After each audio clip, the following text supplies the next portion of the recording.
ஒரு இடத்துல தூதர்கள் யோசிக்கிறாங்க, நான் இவருக்கு மேல போய் இவருக்கு அகைன்ஸ்டா இவரை விட பெரிய ஆளானா எப்படி இருக்கும் அப்படின்னு யோசிக்கும் போதுதான் பிசாசு அவன் மாறுகிறான்.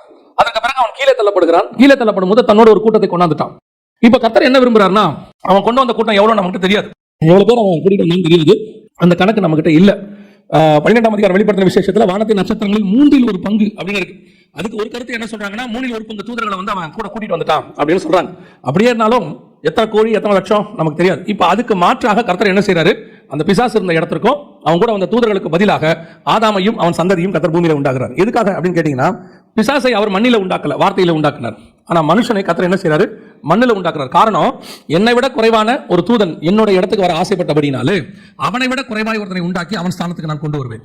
அதனாலதான் மனுஷனை படைக்கும்போது வசனம் சொல்லுது, தேவ தூதரிலும் சற்று சிறியவனாக்கினார். எதுக்காக நம்மளை சிறியவனாக்கி இருக்கிறாருன்னா, நம்மளை அந்த இடத்துக்கு உருவாக்கி அவன் இடத்துக்கு கொண்டு போறதுக்கு தான் கர்த்தர் கொண்டு வந்தார். இதான் படைப்பினுடைய மிக முக்கியமான நோக்கம், மனுஷ படைப்பினுடைய நோக்கம்.